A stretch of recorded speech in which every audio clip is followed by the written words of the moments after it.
ಮೋದಿಗೆ ಮತ್ತು ಅವರ ಸರ್ಕಾರಕ್ಕೆ ಹೇಳಬೇಕು, ನೀವು ಭಾರತ ದೇಶದ ಜನರಿಂದ ಆಯ್ಕೆಯಾಗಿ ಬಂದವರು, ಹಾಗಾಗಿ ಈ ನೆಲದಲ್ಲಿ ಹಿಟ್ಲರ್ ಶಾಹಿಯನ್ನು ನೀವು ಮಾಡಿಕೂಡ್ದು. ನಾವು ಸ್ವಾತಂತ್ರ್ಯ ಹೋರಾಟದ ಸಂದರ್ಭದಿಂದಲೂ ಕೂಡ, ಬ್ರಿಟಿಷರ ವಿರುದ್ಧದ ಹೋರಾಟದ ಕಾಲದಿಂದಲೂ ಕೂಡ ಭಾರತೀಯರು ಪ್ಯಾಲೆಸ್ತೀನ್ ಜನರ ಜೊತೆಯಲ್ಲಿ ನಿಂತದ್ದು ನಾವು. ಇವತ್ತಿನ ಕೇಂದ್ರ ಸರ್ಕಾರದ ನೀತಿ ಇದೆ. ಆ ಕಾರಣದಿಂದಾಗಿ ಒಂದು ರೀತಿ ಎಲ್ಲೋ ನಾವು ಇನ್ನಷ್ಟು ಮತ್ತಷ್ಟು ಇಸ್ಲಾಮೋಫೋಬಿಯಾವನ್ನು ಹರಡೋದಕ್ಕೆ ಕಾರಣ ಆಗ್ತಾ ಇದ್ದೀವಿ. ಭಾರತ ದೇಶದ ಪ್ಯಾಲೆಸ್ಟೈನ್ ಬಗ್ಗೆ ಇದ್ದಿದ್ದ ಒಂದು ನಿಲುವನ್ನು ಸಂಪೂರ್ಣವಾಗಿ ಅವರು ಬದಲಾಯಿಸಿದ್ದಾರೆ. ಸ್ಪೇನ್ ದೇಶ ಇವತ್ತು ವಿಶ್ವಸಂಸ್ಥೆಯ ಸಾಮಾನ್ಯ ಸಭೆಯಲ್ಲಿ ಮಂಡಿಸಿದಾಗ ಅದಕ್ಕೆ 149 ರಾಷ್ಟ್ರಗಳು ಬೆಂಬಲಿಸಿದೆ. ದುರಂತ ಅಂದರೆ ಅಂಥ ಮತದಾನದ ಸಂದರ್ಭದಲ್ಲಿ ಭಾರತ ದೇಶ ಹೊರಗುಳಿದಿರೋದು ಇಡೀ ಪ್ರಪಂಚಕ್ಕೆ ಒಂದು ಕೆಟ್ಟ ಮೆಸೇಜನ್ನು ಕೊಟ್ಟಿದೆ. ಪುಟ್ಟ ದೇಶ ಪ್ಯಾಲೆಸ್ಟೈನು ಕೇವಲ ದೇಶದ ಭೂಪ್ರದೇಶದ ಮೇಲಲ್ಲ, ಅಲ್ಲಿರುವಂತಹ ಇಡೀ ಜನಾಂಗವನ್ನೇ ಹತ್ಯೆ ಮಾಡಿ ಮುಗಿಸಿಬಿಡುವಂತಹ ಕ್ರೌರ್ಯದ ಪರಮಾವಧಿಯನ್ನು ಇಸ್ರೇಲು ಮೆರಿತಾ ಇರುವಂತಹ ಸಂದರ್ಭ ಮತ್ತು ಅದಕ್ಕೆ ಕುಮ್ಮಕ್ಕು ಕೊಟ್ಟು ಸಾಮ್ರಾಜ್ಯಶಾಹಿಗಳ ಸಂಚು, ಕುತಂತ್ರ ಏನನ್ನೂ ಕೂಡ ಕರಿಬಹುದು. ಇದನ್ನು ನಾವು ವಿರೋಧಿಸ್ತೀವಿ. ಯಾಕೆಂತಂದರೆ ಒಂದು ಭೂಪ್ರದೇಶ, ಒಂದು ದೇಶ, ಆ ದೇಶದ ಜನ ತಮ್ಮ ತಾಯ್ನೆಲವನ್ನು ಎಷ್ಟು ಪ್ರೀತಿಸ್ತಾರೆ ಅಂತ ಗೊತ್ತು. ಆದರೆ ಇಸ್ರೇಲಿನ ಈ ಕರಾಳ ಕೃತ್ಯ ಇದೆಯಲ್ಲ, ಅತ್ಯಂತ ಖಂಡನೀಯ. ಇವತ್ತು ಇಡೀ ದೇಶದಾದ್ಯಂತ ಎಡಪಕ್ಷಗಳು ಪ್ಯಾಲೆಸ್ಟೈನಿಗೆ ಸೌಹಾರ್ದ ಬೆಂಬಲವನ್ನು ಹೇಳ್ತಾ ಇಸ್ರೇಲಿನ ಈ ನರಮೇಧದ ಕೃತ್ಯವನ್ನು ಖಂಡಿಸ್ತಾ ಇರುವಂತಹ ದಿನ. ನಾವು ಇಡೀ ಭಾರತ ದೇಶದ ಸ್ವಾತಂತ್ರ್ಯ ಪ್ರೇಮಿ ಜನರಿಗೆ ನಾವು ಹೇಳಕ್ಕೆ ಬಯಸ್ತೀವಿ, ಈ ದೇಶದ ಸರ್ಕಾರ ಕೂಡ ನಮ್ಮ ದೇಶದ ಅಲಿಪ್ತ ನೀತಿಯನ್ನು ಉಲ್ಲಂಘಿಸ್ತಾ ಇದೆ, ಅಥವಾ ಎಷ್ಟೋ ವರ್ಷಗಳಿಂದ ಇದ್ದಂತಹ ಪ್ಯಾಲೆಸ್ಟೈನಿನ ಜೊತೆಗಿನ ಒಂದು ಸ್ನೇಹ ಸಂಬಂಧಕ್ಕೆ ಬದಲಾಗಿ ಕ್ರೂರಿ, ಕೊಲೆಗಡಕ, ನಿರ್ದಯ, ನರಹತ್ಯಾ ಕಾಂಡವನ್ನೇ ನಡೆಸ್ತಾ ಇರುವಂತಹ ನೇತನ್ಯಾಹು ಜೊತೆಗೆ ಆಲ್ಮೋಸ್ಟ್ ಕೈ ಜೋಡಿಸ್ತಾ ಇರುವಂತಹ ನಡೆಯನ್ನು ತೋರಿಸ್ತಾ ಇದೆಯಲ್ಲ, ಇದನ್ನು ಭಾರತದ ದೇಶದ ಜನ ಒಕ್ಕೊರಲಿಂದ ಖಂಡಿಸಬೇಕು. ಮೋದಿಗೆ ಮತ್ತು ಅವರ ಸರ್ಕಾರಕ್ಕೆ ಹೇಳಬೇಕು, ನೀವು ಭಾರತ ದೇಶದ ಜನರಿಂದ ಆಯ್ಕೆಯಾಗಿ ಬಂದವರು, ಹಾಗಾಗಿ ಈ ನೆಲದಲ್ಲಿ ಹಿಟ್ಲರ್ ಶಾಹಿಯನ್ನು ನೀವು ಮಾಡಿಕೂಡ್ದು.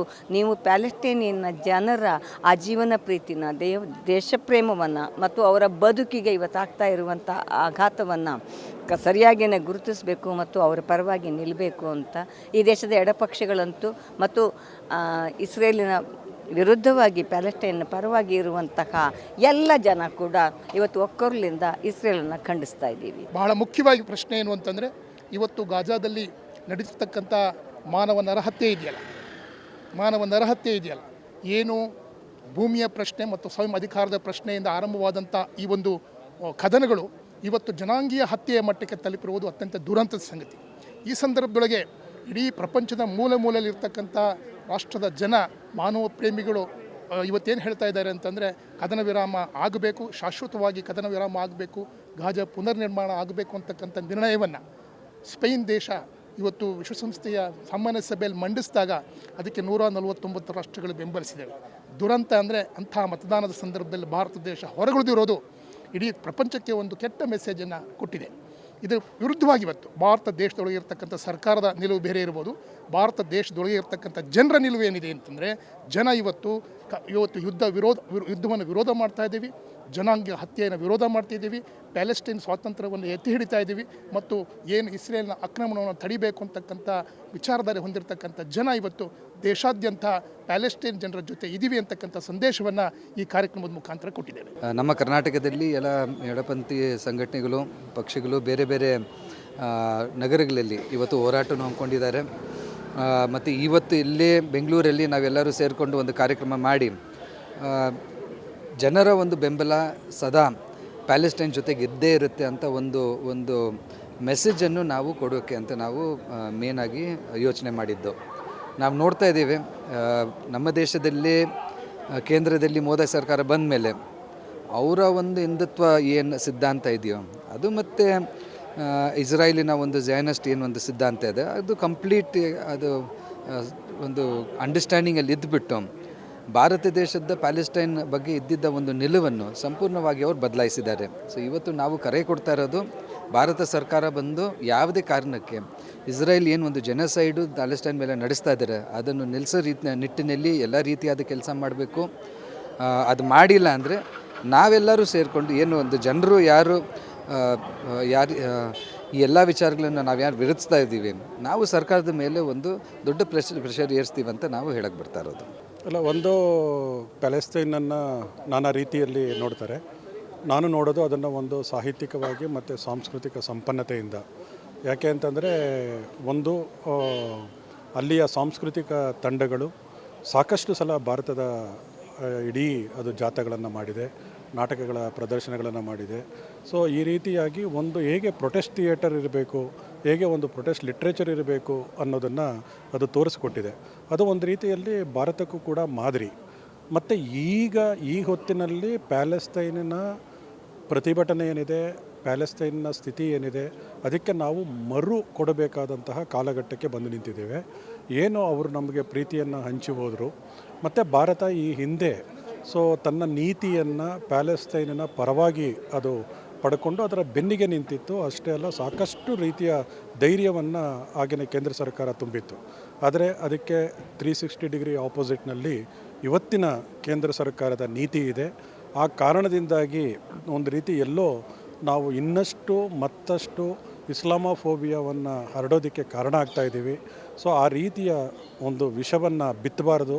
ಅದಕ್ಕೋಸ್ಕರ ನಾವು ಪ್ಯಾಲೆಸ್ತೈನನ್ನು ಇನ್ನಷ್ಟು ವಿಶ್ಲೇಷಣೆಗೊಳಪಡಿಸಿ ಅದರ ಬೆಂಬಲಕ್ಕೆ ನಿಂತು ಇಡೀ ಜಗತ್ತಿನಲ್ಲಿ ಏನು ಇಸ್ಲಾಮೋಫೋಬಿಯಾ ಇದೆ ಅದನ್ನು ನಿವಾರಿಸೋದಕ್ಕೆ ಪ್ರಯತ್ನ ಪಡಬೇಕು ಅನ್ನೋದು ಇವತ್ತಿನ ಕಾರ್ಯಕ್ರಮದ ಒಳಗಡೆ ಇದ್ದಂತಹ ಆಶಯಗಳಲ್ಲಿ ಅದು ಕೂಡ ಒಂದು ಅಂತ ಒಂದು ಇವತ್ತಿನ ಸಭೆಯಲ್ಲಿ ಮಾತನಾಡ್ತಾ ಭಾಷಣಕಾರರು ಹೇಳಿದಾಗೆ ಇವತ್ತು ಒಳಾಂಗಣದಲ್ಲಿ ಆದಂತಹ ಒಂದು ಸೌಹಾರ್ದ ಸಭೆ ಮುಂದಿನ ದಿನಗಳಲ್ಲಿ ಅದು ಸೌಹಾರ್ದ ಸಭೆಯಾಗಿರುತ್ತೆ. ಅದರ ಹೆಜ್ಜೆ ಮುಂದುವರೆದು ಅದು ಇಸ್ರೇಲ್ ವಿರುದ್ಧದ ಒಂದು ಪ್ರತಿಭಟನಾ ಸಭೆ ಕೂಡ ಆಗುತ್ತೆ. ಮತ್ತು ಕೇಂದ್ರ ಸರ್ಕಾರದ ಏನು ವಿದೇಶಿ ನೀತಿ ಇದೆಯಲ್ಲ ಅದನ್ನು ಕೂಡ ವಿಶ್ಲೇಷಣೆಗೆ ಗುರಿಪಡಿಸುವಂತಹ ಸಭೆಗಳು ಕೂಡ ಆಗಿರುತ್ತೆ ಅಂತ ನಾನು ಅಂದ್ಕೊಂಡಿದ್ದೇನೆ. Thank you.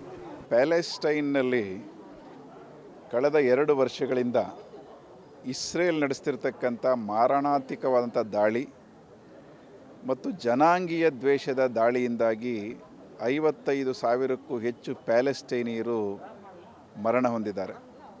ಇದರಲ್ಲಿ 60%ಕ್ಕಿಂತ ಹೆಚ್ಚು ಮಕ್ಕಳು ಮತ್ತು ಮಹಿಳೆಯರು ಪ್ರಾಣಗಳನ್ನು ಕಳ್ಕೊಂಡಿದ್ದಾರೆ. ಏಕಪಕ್ಷೀಯವಾದಂಥ ಆಕ್ರಮಣಕಾರಿಯಾದಂಥ ದಾಳಿಗಳನ್ನು ಇಸ್ರೇಲ್ ಇವತ್ತು ನಡೆಸ್ತಾ ಇದೆ. ಇದು ಅತ್ಯಂತ ಅಮಾನುಷವಾಗಿರ್ತಕ್ಕಂಥ ಒಂದು ಕ್ರಿಯೆ.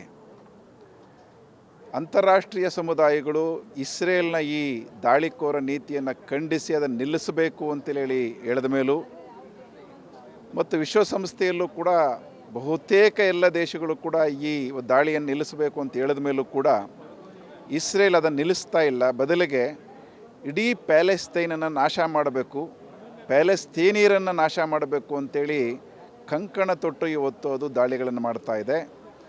ಅದು ಭಾಳ ಮುಖ್ಯವಾಗಿ ಒಂದು ಮತೀಯ ದ್ವೇಷದ ಧರ್ಮ ಆಧಾರಿತವಾಗಿರ್ತಕ್ಕಂಥ ಒಂದು ರಾಷ್ಟ್ರೀಯತೆಯ ನೆಲೆಯಲ್ಲಿ ಪ್ಯಾಲೆಸ್ಟೀನಿಯರನ್ನು ದ್ವೇಷ ಮಾಡ್ತಕ್ಕಂಥ ಒಂದು ರಾಷ್ಟ್ರೀಯತೆಯ ಪರಿಕಲ್ಪನೆಯನ್ನು ಇಟ್ಕೊಂಡು ಇವತ್ತು ಇಡೀ ಪ್ಯಾಲೆಸ್ತೀನಿಯರನ್ನು ಅಲ್ಲಿಂದ ನಾಶ ಮಾಡಬೇಕು ಮತ್ತು ಇಡೀ ಗಾಜಾ ಮತ್ತು ಪಶ್ಚಿಮ ದಂಡೆಗಳನ್ನು ಇಸ್ರೇಲ್ನ ಭಾಗ ಮಾಡಿಕೊಂಡು ಒಂದು ದೇಶದ ಕುರುಹು ಅಲ್ಲಿ ಸಣ್ಣದಾಗೂ ಇರಲಾರ್ದಂಗೆ ನಾಶ ಮಾಡಬೇಕು ಅಂತ ತೀರ್ಮಾನ ಮಾಡಿಕೊಂಡು ದಾಳಿಗಳನ್ನು ಮಾಡ್ತಾ ಇದೆ.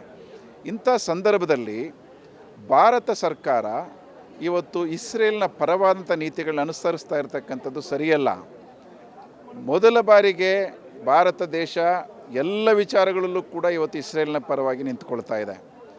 ನಾವು ಸ್ವಾತಂತ್ರ್ಯ ಹೋರಾಟದ ಸಂದರ್ಭದಿಂದಲೂ ಕೂಡ ಬ್ರಿಟಿಷರ ವಿರುದ್ಧದ ಹೋರಾಟದ ಕಾಲದಿಂದಲೂ ಕೂಡ ಭಾರತೀಯರು ಪ್ಯಾಲೆಸ್ತೀನ್ ಜನರ ಜೊತೆಯಲ್ಲಿ ನಿಂತದ್ದು. ನಾವು ಪ್ಯಾಲೆಸ್ತೀನಿಯರ ಹೋರಾಟದ ಜೊತೆಯಲ್ಲಿ ಭಾರತದ ಜನ ನಿಂತಿದ್ದು.